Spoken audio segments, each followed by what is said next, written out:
Sometimes we find ourselves at hinge moments in our lives. And you know what I'm talking about. I'm talking about the proverbial crossroads, where we've come to a moment where we have to make a choice. We can take one path or the other, whether that has to do with our family lives or our career or our education or any number of other things that life brings. Sometimes those moments are thrilling. They're exciting. It feels like the possibilities are so promising. But more often than that, they're just scary. We don't know what unintended consequences our choices might have. And the way that life usually works is once you've taken one of the options at that crossroads, you can't go back and make that choice again. In some of our lives, we know what it's like for these decisions and hinge moments to bring on worry, anxiety, even panic. Sometimes we regret decisions we've already made. Sometimes we're paralyzed and unable to make the decision that we need to because of fear of what the future brings. This morning, we're going to meet a character in the Bible who was at one of these hinge moments in his life, and he was tempted to fear. But God spoke to him. And my prayer is that from learning from his story, we're going to be able to better face our own decisive moments. Whether we're approaching one, whether we're at one right now, or whether one is in the past. So my sermon passage is Genesis 46 through chapter 47, verse 27. Jason and Bliss read most of this passage earlier in the service and did an excellent job. And in case anybody was wondering, I don't have a grudge to settle with Jason. I knew that Jason could do it, and he did, and it was a blessing. And so thank you, guys. I'm preaching from this passage, especially if you're newer here, you may not know. This is actually the 40th sermon in a series all the way through the book of Genesis. And it's hard to imagine, but there are only 3 left. 3 more sermons, and we'll be done with Genesis, which has been over a year project for us. As I've said many times in this sermon series, Genesis is the true story of God blessing sinful people living in a sin-cursed world by his covenant. And what you need to know before I conclude reading our sermon passage is that we're in the part of Genesis about Joseph. And if you're wondering what has happened so far in his story, the answer is a lot. We're actually past the climax of his story, and things are moving toward a resolution as the book of Genesis ends. Joseph has already been reconciled with his brothers, and he sent them back to Canaan to get their father and the rest of their family and move to Egypt. And our sermon text this morning describes the follow-through on that plan. So we've already seen the arrangements that were made, but this week we're going to see how Joseph took his family from famine in Canaan to fruitfulness in Egypt. And that's the title of this sermon, Famine to Fruitfulness. Will you stand for the reading of the Word of God? I'm going to read now the final verse of our sermon text, which is Genesis 47, verse 27. Thus Israel settled in the land of Egypt, in the land of Goshen, and they gained possessions in it, and were fruitful, and multiplied greatly. You may be seated. Now, if you want to know why I stopped my sermon text at verse 27 and didn't do verse 28, I can promise I am dying to tell you. I am very proud of it. But it's really nerdy. And so I cut it out. And so if you want to know, ask me after the service, and I would love to tell you. Now, I recently went to a multiple-day event in Louisville called a Charles Simeon Trust Workshop. And what this workshop is basically continuing education for preachers. It's a multiple-day event where preachers, whether they're very experienced or relatively inexperienced, are taught about the fundamentals of interpreting the Word of God for preaching. And one thing that may surprise you is what every Simeon Trust workshop does is simply focus on the fundamentals. As I'm reminded every year when I go to this event, and this is the third consecutive year I've gone, my biggest mistakes in preaching are when I fail to notice the obvious. My biggest mistakes in reading the Bible are not the obscure, difficult interpretations that I can't quite nail down. My biggest mistakes are just missing what's right in front of my face. And I want to tell you one of those principles right now that I think is going to help you read your Bible, especially long and somewhat confusing passages like Genesis 46 and 47. And here it is. This is a real principle from the Simeon Trust Workshop. When God talks, you need to listen. When God speaks, you need to listen. I'm telling you this because in Genesis 46, verses 2 through 4, God directly speaks for the only time in the last 15 chapters of Genesis. I'll say that again. God speaks for the only time in the last 15 chapters of Genesis. So like I just said, let's not miss the obvious.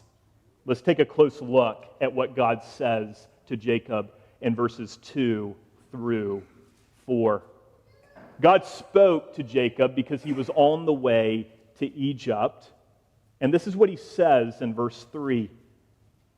I am God, the God of your father. Do not be afraid to go down to Egypt. Do not be afraid. Why would Jacob be scared of going to Egypt? Some of you are not too hot on change. And so you might think Jacob was probably scared because how could he make this significant of a decision to relocate his entire extended family to a different country at this stage of his life? And look, that may have played into what Jacob was experiencing. Or you might wonder, maybe Jacob was afraid of the long and dangerous journey ahead. And that may have been true too. In our world today, travel is so safe that whenever something legitimately frightening happens, like that panel that blew off of that plane recently, it dominates news for weeks. But look, in the ancient world, if somebody died on a long journey, that didn't make anyone's news. That was just normal. So, look, Jacob may have been afraid of the long and difficult journey to Egypt. But I'll tell you why he was actually fearful. The reason that Jacob was scared is he was afraid of disobeying God. Jacob was in Canaan because God had told him to live there. God had promised that his family would one day own all of Canaan as a promised land to his descendants. And now, even though it might seem obvious, there was a famine in Canaan, Joseph was in Egypt, Jacob was appropriately hesitant to leave the place that God had commanded him to live. Not only that, but Abraham, Jacob's grandfather, had actually gone to Egypt because of a famine. And those of you who are here all the way back for Genesis 12, remember that Abraham faced a near disaster in Egypt. Egypt was a place of danger for Abraham. And not only that, those of you who are here in Genesis 26, remember that God commanded Jacob's father Isaac, when he was in a famine in Canaan, specifically not to go to Egypt. So Jacob knew that for his grandfather and father, Egypt was a place of danger, a place that was outright forbidden. But look at what God says, verse 3. Do not be afraid to go down to Egypt, for there I will make you into a great nation. Not only would Egypt not be a dangerous or forbidden place, it would be a place of blessing. God goes on, verse 4. I myself will go down with you to Egypt. In the ancient world, people believed that deities were regional. So people believed that Ra, Osiris, and other Egyptian gods were the deities that reigned in Egypt. But God was saying, I'm everywhere. If you go to Egypt, I will go with you, and I will already be there. And now look at verse 4 again, because God goes on. He says, I will also bring you up again.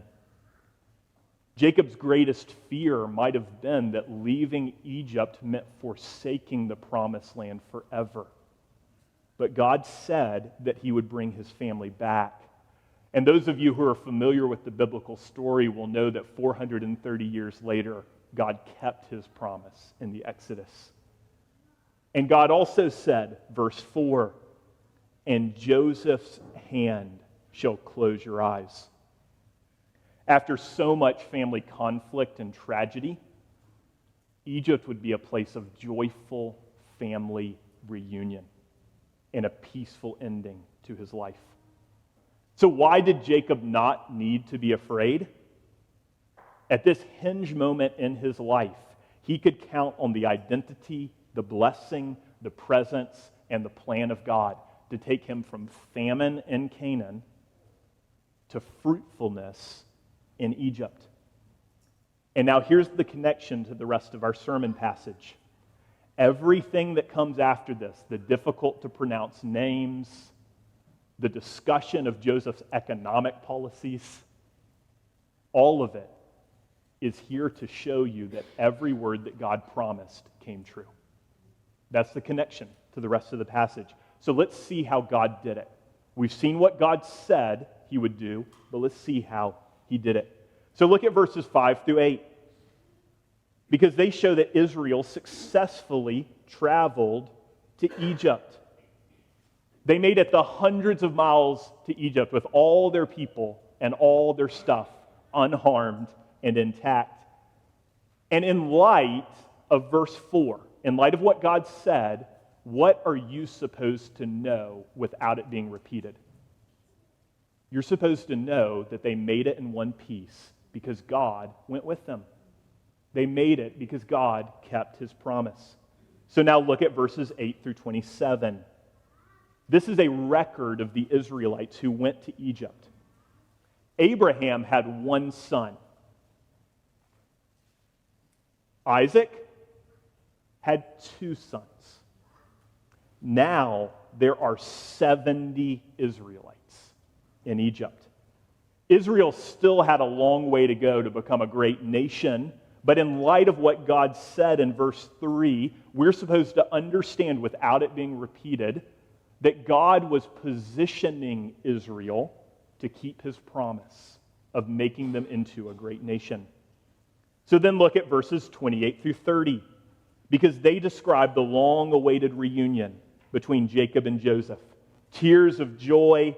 Jacob said in verse 30, now let me die, since I have seen your face and know that you are still alive.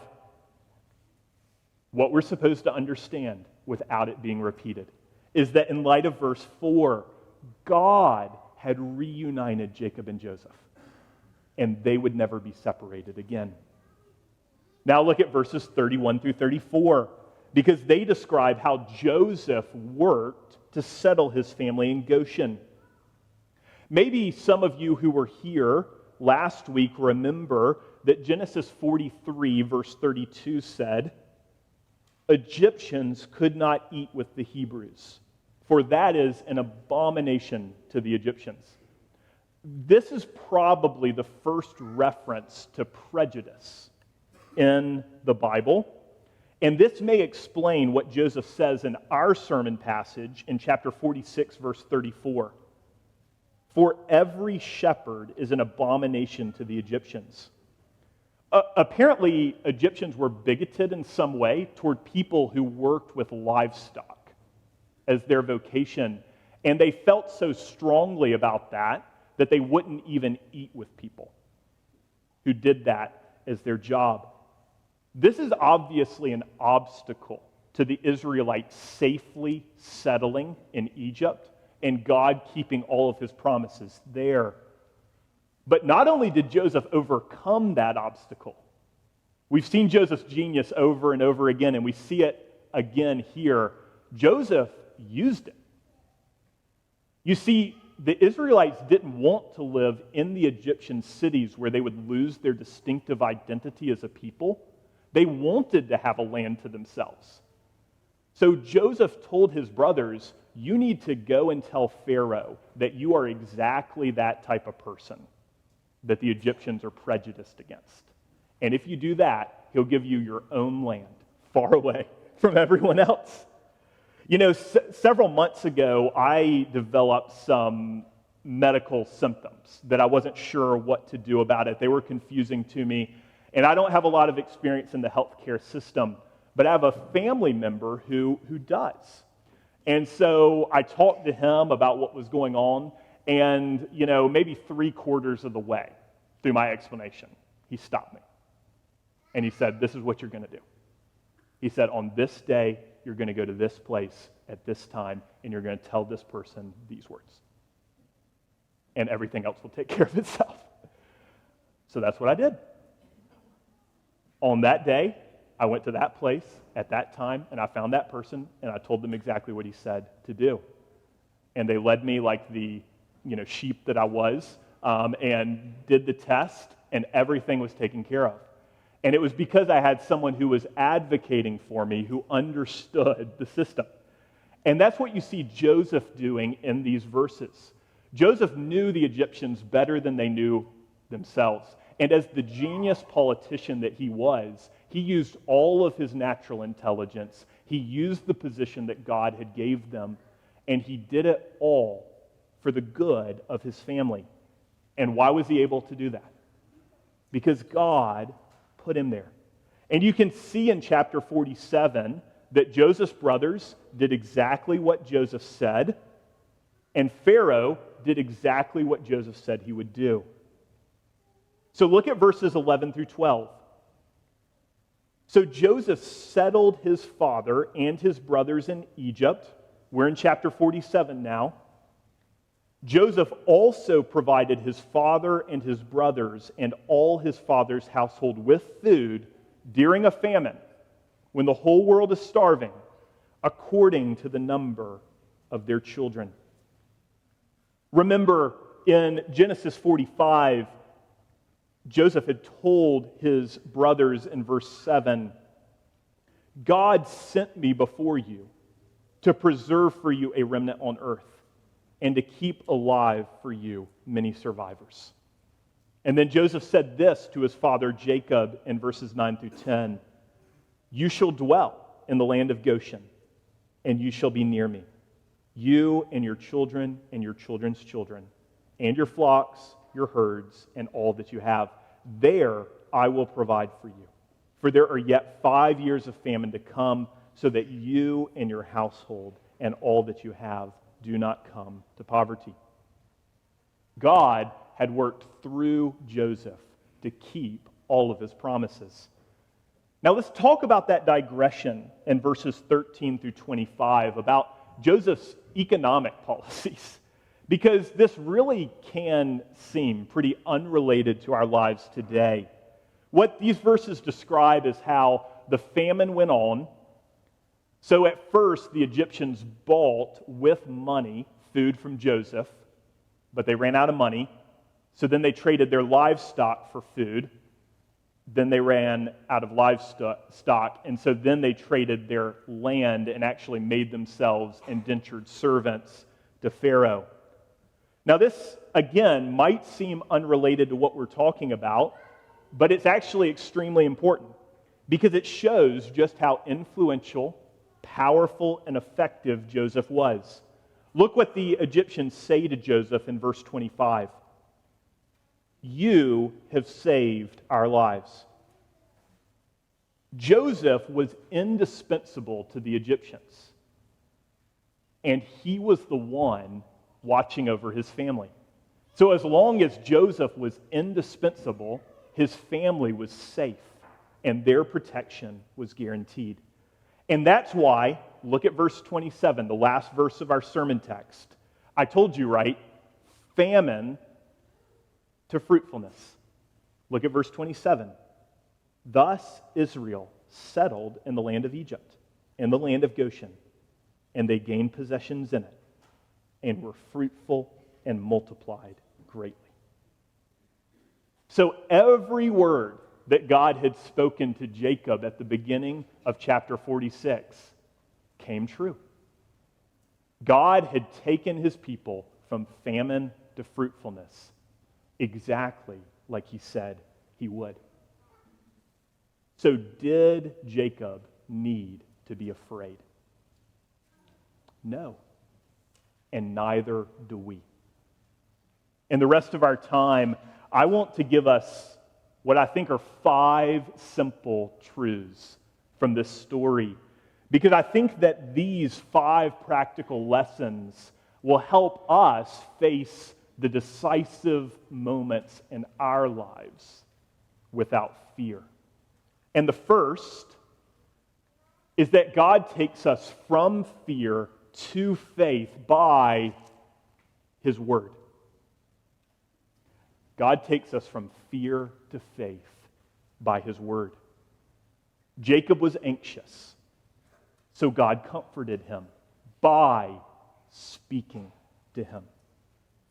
When my sister and brother-in-law were preparing to go to North Africa with the International Mission Board, we were joyfully grateful as a family, and we were painfully anxious about everything that this would mean for us. We were so glad that they were giving up this season of their lives to share the gospel with Arabic-speaking peoples who didn't know about Jesus Christ.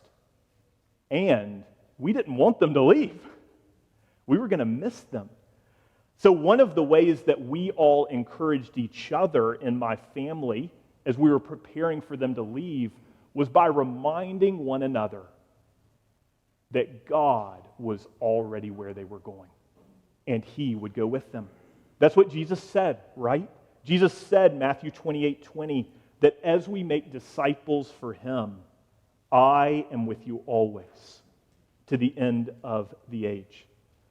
God was just as much God in Egypt as he was in Canaan. And he's just as much God today in North Carolina as he is in North Africa. God is everywhere, and it's his word that is the highway for us from fear to faith. This story gives us a second practical lesson, and that is that God providentially works through external circumstances. One of the reasons that we fear most at the hinge points in our lives is because we know that so much of what comes next is out of our control. Specifically, weather, political, economic events, these things stress us out because we can't control them. But this story shows us how God was sovereignly working through a famine, through a political appointment, and even through economic policies for the good of his people. I don't know if you've heard, but it's a presidential election year. And a lot of Christians will be worried from now until November 5th and then they'll be in mourning after that. But, brothers and sisters, God can work through the weather. He can work through the economy. He can work through politics for the good of his people. All the external circumstances that make us fear, God controls them, and he works through them for the good of his people. So don't fear, pray, and face those decisive moments in your life with faith. I'll give you a third thing that this story teaches us, and that is, it's amazing, God can have a different plan for each generation. I told you earlier that what God wanted for Abraham, first generation, was different than what he wanted for Isaac, second generation, which was different than what he wanted for Jacob, third generation. Egypt was dangerous for Abraham, forbidden for Isaac, and commanded for Jacob. If Jacob had simply done what his grandfather and father did, he would have missed out on God taking his family from famine to fruitfulness. So, what that means for us is that God can have a different plan for each generation. God may want one godly Christian couple to plant their lives in the community that they grew up in, work to financially support their church, and volunteer their time to build her up. God may want their kids to leave the community in which they grew up in, pursue vocational ministry, and go to the nations to share the gospel with those who haven't heard. And God may want their kids to come back to that community that they grew up in. You see, following the example of our grandparents and parents, that's great until God is leading us somewhere else. God wants us to learn from past generations, but we can't escape the fact that at the hinge points in our lives, we can only make those decisions by the Word of God, by prayer, and by the counsel of God's people. Because God can have a different plan for each generation. So don't fear. Follow his lead, not simply the lead of the past. The fourth thing that this story teaches us is that God often keeps his promises not overnight, but over generations. Did you see that in this story? I love this. I love it tragically. Like you love something that you don't want to be true, but it just hits you with so much truth. God made amazing promises to Jacob, didn't he? And then he told Jacob, you're going to die before they come true. That's what God said to Jacob. 2 Peter 3:8, do not overlook this one fact, beloved, that with the Lord 1 day is as 1,000 years, and 1,000 years as 1 day. God kept his promises not in a day, not in a month, not in a year. God kept his promises to Abraham, Isaac, and Jacob over centuries and then millennia. Are you demanding that God keeps his promises to you on your timetable? If you are, should you be surprised that you are anxious? Should you be surprised that you are worried? Should you be surprised that you are fearful? When we choose to wait on the Lord in faith, when we choose to trust God to keep his promises on his timetable, that's when our fear starts to evaporate and is replaced with faith. So God often keeps his promises not overnight, but over generations. So don't fear. There's a fifth and final thing that this story teaches us, and that is that God positions his people to bless others. There's one part of this story that is captivating, but I've left it uncovered until now. So take your Bible, which you hopefully still have open, and turn to chapter 47, verses 7 through 10. Because these simple verses describe how Jacob spoke with Pharaoh. What's amazing about this encounter is that Pharaoh was the most powerful person in the world at the time, and Jacob blessed him twice. You see it in verse 7. Jacob blessed Pharaoh. I'll throw something out for those of you who are here for Genesis 14. The way that the author of Hebrews proves that Melchizedek was greater than Abraham, you remember, is because Melchizedek blessed Abraham, not the other way around. Now look at verse 10 of chapter 47. For those of us who don't get the point the first time, Jacob blessed Pharaoh. What an image. This traveling old man, a shepherd, his very career was an abomination to the elite in Egypt. But he blesses Pharaoh. Now what I need you to see is what Jacob says in between those two blessings. Verse 9, the days of the years of my sojourning are 130 years. Few and evil have been the days of the years of my life. In between his words of blessing, Jacob talked about his suffering.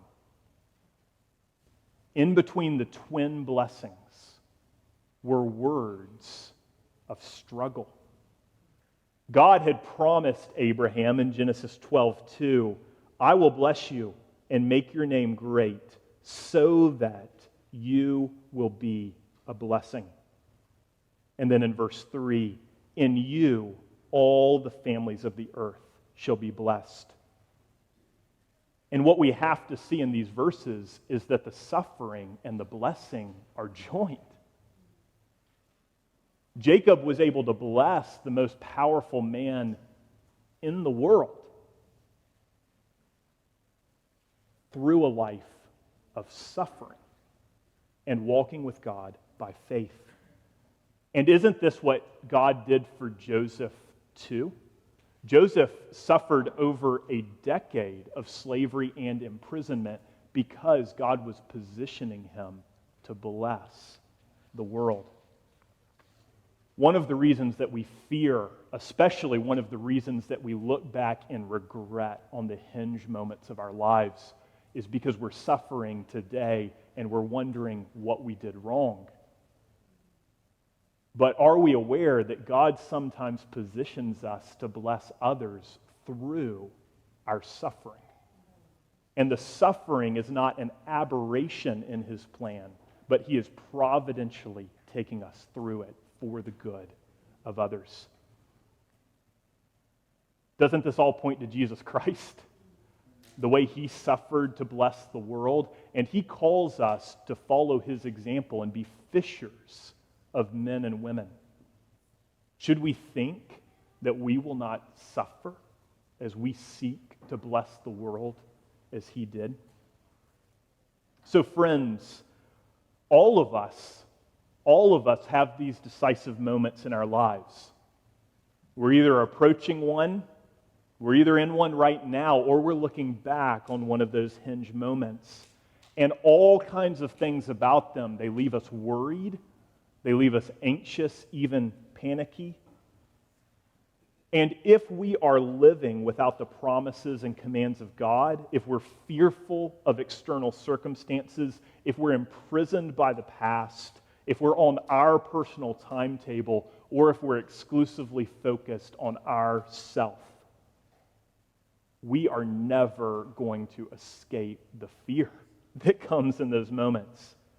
But if we can learn by the grace of God and by the Holy Spirit slowly changing our hearts, if we can learn that God takes us from fear to faith by his word, if we can learn that God providentially works through external circumstances that we can't control, if we can learn that God can have a different plan for each generation, if we can learn that God often keeps his promises not overnight but over generations, and if we can learn that God positions his people to bless others through suffering, if we can learn that, then we will discover, like Jacob, that we never needed to fear. And we'll experience God taking us from famine to fruitfulness in his way and in his timing. Let's pray. Father, we bring our fears to you. We don't pretend that we don't have them. And we ask that you will minister to us by your word. We thank you for how you've blessed us through the sufferings of Jesus. And we ask now that you would help us to follow him as disciples, and that you would bless the world through us. We pray this in his name. Amen.